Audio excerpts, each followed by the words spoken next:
I'm Alex Michael. I'm here with SonicWall talking about our annual threat report, so Threat Report 2018. Anyone seen our threat report in the past? Yeah, there's one there. So he's going to pull me out as a liar, I'm sure. So this is the 5th year that we've done it. We've always found it useful. I certainly use it a lot. You might find, depending on how technical you guys are, that a lot of it is, oh, we know this, it's obvious. But in my experience, speaking to customers, people who have these needs, this needs to be drilled in. It really does. Because I'm going to say some stuff here to you that you'll think, yeah, we've seen this before, and then not act on it. All right, so that's why I think the emphasis needs to be said. The threat report, if you've been to our SonicWall stand, I should pretty quickly jump in. We've run out of threat reports, but leave your details, let us scan you, and we'll send the threat report to you. It's on our website, invaluable. Now, what I'm doing here is just going to be a snapshot of our threat report, very brief summary. You know, the PDF is quite detailed, but I've just picked out some pertinent points, what I think are relevant. Okay, so what is our threat report, and where do we get the data from? So the threat report, all the data comes from the SonicWall Security Center. So this is the team of SonicWall staff who provide the signatures to your SonicWall firewalls, provide the application signatures to your firewalls, you know, all the threats and viruses that we're blocking. This is where we get them from. There's only over 1 million sensors out there in the world, so it's worldwide. You know, there's a lot of data going through, over 200 countries, and yeah, so the data's pretty complete. Okay, so the threat report itself, a summary of what happened in 2017. 2 parts that we want to talk about. What the security industry's advances were, so what we have done, you know, and the other security companies to mitigate these risks, and then on the flip side, what the criminals and the cyber criminals have done to counter that. You know, it's a constant battle. I would suggest, and I'm sure you'd agree with me, in the last year, 2 years ago, the threats that I was dealing with, or we were dealing with, completely different to what they are now. And no doubt the stuff that I'm going to say and point out now will either not be an issue or be a different issue in a few years' time. That goes without saying. Okay, so I'm going to click on all these and go through them individually in a second. Okay, just a snapshot. I just stuck this bit in there, and this is one of those things where I said, yeah, it might be obvious to you. Malware bounces back. What's surprising about that? You're always expecting an increase. You know, so it's worth noting that off the bat, SonicWall certainly saw an increase in malware. Okay, no surprises there. So let's talk about the security industry advances. Okay, maybe this one will be a surprise.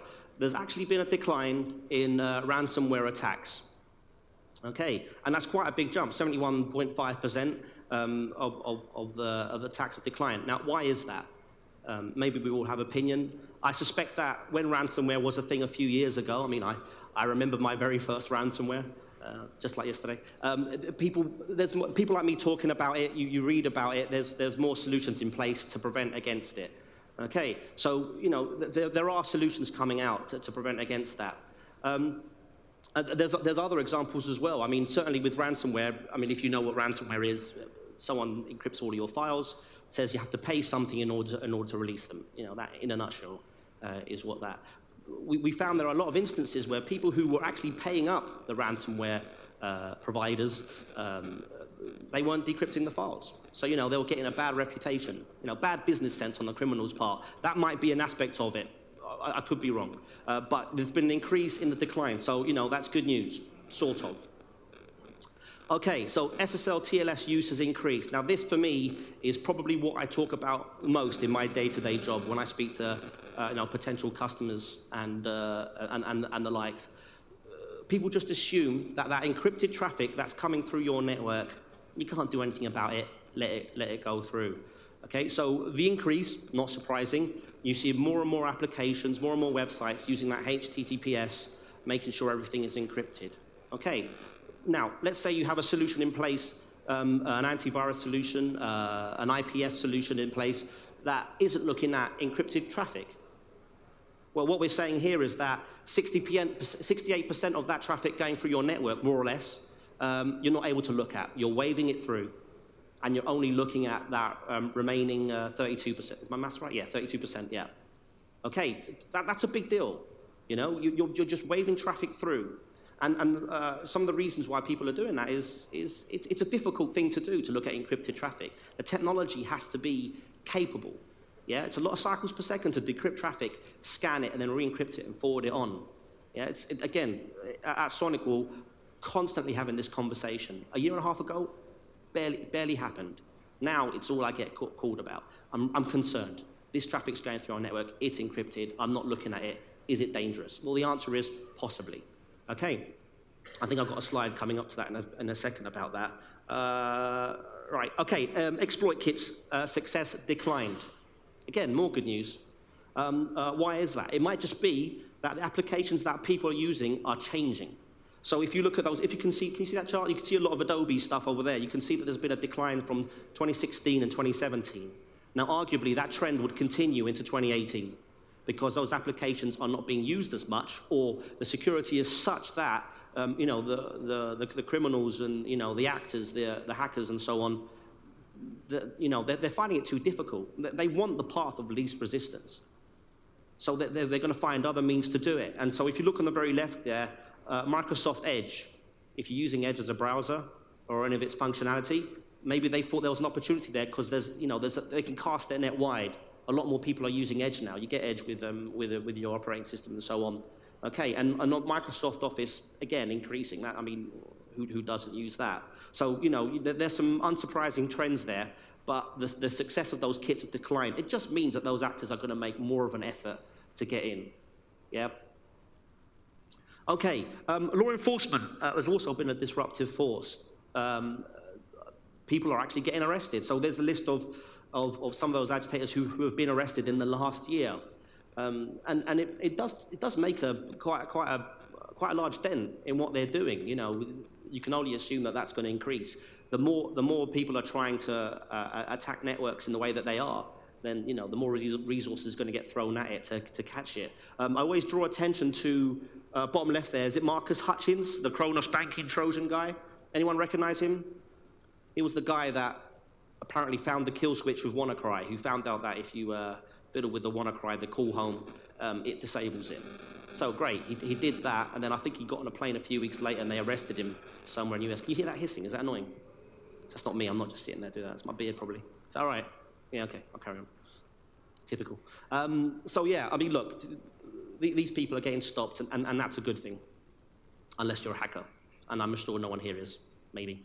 Okay, so what, on the flip side, let's look at the cyber criminal advances. Now, it's great, ransomware has dropped, but the number of variants has increased. So that in itself is dangerous. What does it mean if you having different variants of ransomware? Is that you're less likely to have the technology to be able to stop it. One of the challenges that we have is day zero attacks. So if there's a ransomware in the wild that no one has ever seen before, going through your firewall or your email for the first time, I mean, you know, that's frightening. A lot of my customers, they say, and in fact, I probably would have said this at one point, yeah, but what are the chances of that happening? What are the chances of me being the first person to catch that winter flu? Well, according to our threat report, it's very likely.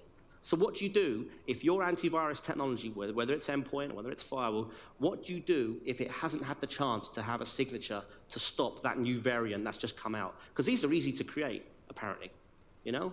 You know, you can surf the dark web and find these, and it's been monetized, so people are doing this left, right, and center. Well, 101.2%, in fact. So what do you do about it? You have to have the technology in place that stops these day zero attacks. Yep. And I mean, at SonicWall, what's very popular at the moment is the sandboxing, what we call our capture APT. Come and have a chat with us afterwards if you want a bit more detail about that. It means that we can take this file that comes into your network, never seen before virus, and before we open it, we will detonate it for you. We will fire it off to the SonicWall Security Center, detonate it. We've got multiple engines that are doing it. If one of those files then tries to do something naughty, trying to delete a guest account, try and encrypt your files, we will take that hit, and then we'll reply back to your firewall in this case and say, look, this is a virus, you're not allowed to download it. You've just protected yourself against something that's brand new. And then it's collaborative. So if your firewall has just done that for you, your SonicWall firewall, and I'm at home with my SonicWall firewall, if I then try to download that same file from the same source, for whatever reason, I won't even have to have it detonated. SonicWall Security Center will say to you, we've seen this already, don't go near it. So from this ransomware that was brand new, 15 minutes ago, it's now worldwide, and everyone with a SonicWall with capture on it is protected against it. That's valuable, isn't it? And so maybe that's one of the reasons why the ransomware hits has declined, and that's also the reason why the variants have increased, because they're trying to get around that, just like what we're trying to get around their attacks. Battle is constant. Okay. I touched on the SSL part a bit earlier. So let's talk very quickly. We'll go through why SLS is the problem. It's carrying viruses in encrypted connections. So if your firewalls are not dealing with encrypted connections, they are going to get in. Yeah. So you have to look. You have to be able to decrypt that traffic and go through it. So apparently, 5% of all malware propagation attempts was over an encrypted connection. Next year, all being well, we'll be here. Maybe I'll be standing up here, slightly cleaner suit, maybe. That number will be a lot higher. Guarantee it. All right, and that's the battle. That's constant. Okay. Malware cocktails. People are being innovative about their malware. They have to. They have to adapt, not just to get around our sandboxing, but just get around your regular antivirus. So it's just people being clever. They are being clever about the virus and how they're getting in. We are being clever about how to stop it. Okay. Processor threat. So this was a big deal not long ago. So the meltdown came out, and without going through the details there, you can get access to your data if the vulnerability is there, which affects a lot of processors. I mean, at SonicWall, within 2 months, there was on our cloud-based system, there was an engine that was there to look for those vulnerabilities and stop it. Yeah, we're pretty up to date with that. Okay, so I know we're running to the end of my little slot here. So these are the summaries you'll get in our threat report. There is a lot more to it. There is a lot more about the file types, a lot more about Meltdown Spectre, a lot more about those things that we talked about. So grab a copy. We don't have any more. We'll register you, and we'll go on the site and get you some sent to you, and then come and have a chat with us. Because there are things that you think you're stopping, you might not be stopping. And I'd rather have a conversation with you rather than a reaction to preempt the problem than a reaction to the problem. And unfortunately, the majority of my job is the reaction at the moment. People are having an incident and then they're coming to have a chat with us. Okay, believe me, you don't want that. Okay, so there we go. That's the threat report. How am I doing for time? Is that right? Yeah, I'm getting a nod there. Okay, so that's pretty much it. Any questions on that? If we have any. Alex, briefly, just down the front, if we can run a quick mic in.